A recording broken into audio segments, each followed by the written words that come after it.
જી નમસ્કાર, હું TR Jadav TR એજ્યુકેશનમાં ફરીથી એક નવા વિડીયોમાં તમારું સ્વાગત છે.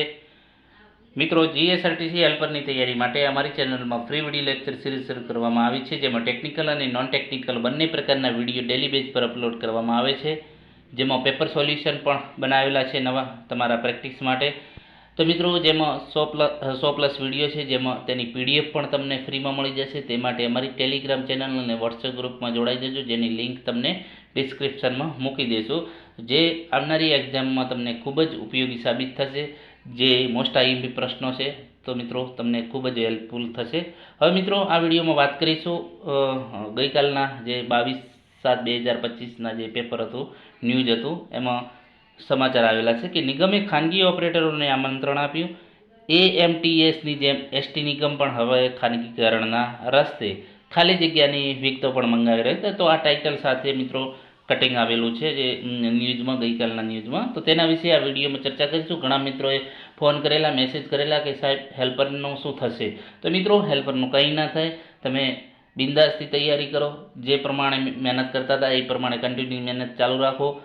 મહેનત કરેલી મિત્રો તમારે કામ જ આવશે, અને હેલ્પરમાં પણ કામ આવશે. પરીક્ષા ચોક્કસ લેવાશે અને ચોક્કસ તમને સરકારી નોકરી પણ મળશે.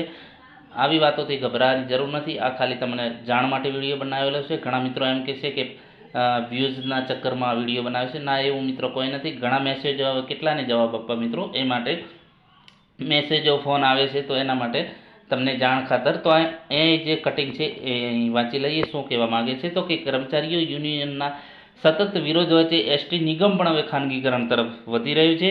અમદાવાદ શહેરમાં મ્યુનિસિપલ કોર્પોરેશન સંચાલિત બસ સર્વિસનું તંત્ર પણ લગભગ ખાનગીકરણ કરી દેવાયું છે. લગભગ તમામ બસો ખાનગી સંચાલકોની છે. એ જ રીતે હવે એસટી નિગમ દ્વારા પ્રીમિયમ સર્વિસ વોલ્વો બસોનું પણ સંચાલન ખાનગી ઓપરેટરોને સોંપ્યા બાદ રાજ્યના વિવિધ રૂટ પર 32 થી 33 સીટરો બસો દોડાવવા માટે સંચાલકોને આમંત્રણ આપ્યું છે. બસોના સંચાલનમાં ખાનગી ઓપરેટરોને પણ આમંત્રણ આપવા સાથે નિગમના કર્મચારીઓમાં પણ આઉટસોર્સથી કોન્ટ્રાક્ટ પર કર્મચારીઓ લાવવાની પ્રક્રિયા શરૂ કરવામાં આવી છે. વધુમાં નિગમના કર્મચારીઓ નિવૃત્ત થતા જ ખાલી જગ્યા જે છે એ પડી છે, તે આ જગ્યાઓ પર ભરતી કરવાને બદલે આઉટસોર્સથી કર્મચારીઓની નિમણૂક કરાય તેવી શક્યતા છે, અને એ માટે ઉચ્ચ અધિકારીઓ તમામ વિગતોના જે વિભાગ પાસેથી, હેડ પાસે ખાલી જગ્યાઓ વિગતો મંગાવી છે. તો મિત્રો, આ જે છે હવે આપણે જાણીએ છીએ કે અહીં જે વોલ્વો બસો છે, તો એમાં ખાનગી ઓપરેટરો જે છે, મતલબ કે ડ્રાઈવરો છે, તો એમાં જે સરકારી કર્મચારીઓને કોઈ ફરક ના પડે મિત્રો. જે જરૂર હોય છે એ પ્રમાણે જે આઉટસોર્સથી કરતા હોય છે, અને અમુક ટાઈમ પછી એમને છૂટા પણ કરી દેતા હોય છે. એમાં ગભરાવાની જરૂર નથી. કોઈ પણ ખાનગીકરણ થશે. આ ખાનગીકરણની વાત તો મિત્રો 10 વર્ષ પહેલાં પણ થતી હતી અને હાલે પણ થાય છે, એટલે ગભરાવાની જરૂર નથી, ચિંતા કરવાની જરૂર નથી. તમે ત્યાં મન લગાવીને જીએસઆરટીસી હેલ્પરની તૈયારી કરો મિત્રો.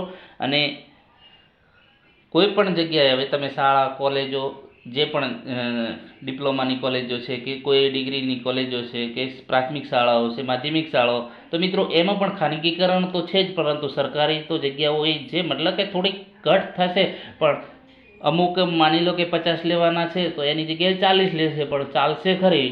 તો એ પ્રમાણે મિત્રો આ ખાનગીકરણ થશે તો પણ મિત્રો વાંધો નહીં આવે. જે સરકારી કર્મચારીઓ છે એમને કોઈ પ્રોબ્લેમ નહીં આવે. અને જે છે જે તમારી હેલ્પરની એક્ઝામ લેવામાં આવશે, તો અમુક ટાઈમ પછી મિત્રો જે છે તમે પણ રેગ્યુલર થઈ જશો. એના પછી પણ તમને કંઈ વાંધો નહીં આવે, કારણ કે 5 વર્ષ પછી બીજી કોઈ સરકાર આવે તો પરંતુ ના ખાનગીકરણ કરે, એવું પણ બની શકે. એટલે મિત્રો, જે સમય મળ્યો છે સદુપયોગ કરી અને તમારો જે છે ટાર્ગેટ નક્કી કરો, અને જે તમે તૈયારી કરો છો એ બીજી ભરતીમાં પણ કામ આવશે. એટલે મિત્રો, જે તૈયારી ચાલુ છે એને બંધ ના કરતા. અને ઘણા મિત્રો એમ પણ કહે છે કે મિત્રો પરીક્ષા નહીં લેવાય, તો મિત્રો પરીક્ષા તો ફરજિયાત લેવાની છે. ગમે ત્યારે વહેલું મોડું થઈ શકે છે. હવે જીએસઆરટીસી વાળા નક્કી કરશે કે ક્યારે લેવી. એટલે પરીક્ષા પણ ટૂંક સમયમાં આવી જશે, અને તમે તમારી પાસે જે સમય છે તેનો સદુપયોગ કરી અને મતલબ કે ગમે ત્યારે પરીક્ષા આવે તો તમે એના માટે કમ્પ્લીટ રેડી, તૈયાર હોવા જોઈએ. તો મિત્રો, અહીં જે છે આપેલું છે કે એસટી નિગમના કર્મચારીઓ ને છૂટા કરી દેવામાં આવશે, એવું કોઈ નથી. ભરતી પણ રદ કરે. જે ભરતી જાહેર કરી છે તો મિત્રો રદ નહીં થાય, કેમ કે જેમાં હેલ્પરોની ઘણી જરૂર છે. 1600, મતલબ કે 1000 700 આજુબાજુ 1800 1700 1800ની જે વેકેન્સી છે 1658 કંઈક જગ્યાઓ છે. તો એ જગ્યાઓ માટે ફરજિયાત મતલબ કે પરીક્ષા પણ લેવાશે, નિમણૂક પણ અપાશે. હમણાં પણ જો મિત્રો એવું હોય કે ખાનગીકરણ, તો હમણાં કંડક્ટરના જે ઓર્ડરો આપ્યા છે તો એ ના આપોત જો ખાનગીકરણ કરવાનું હોત તો મિત્રો બિંદાસથી તૈયારી કરો, ટૂંક સમયમાં પરીક્ષા લેવાઈ જશે. હમણાં કંડક્ટરોના બધાને ઓર્ડર આપ્યા છે. જો ખાનગીકરણ કરવાનું સરકારની વિચારણા હોત તો આ ઓર્ડરો જ ના આપોત. એટલે મિત્રો જે સરકારી કર્મચારીઓ છે એમને કંઈ પ્રોબ્લેમ નહીં થાય.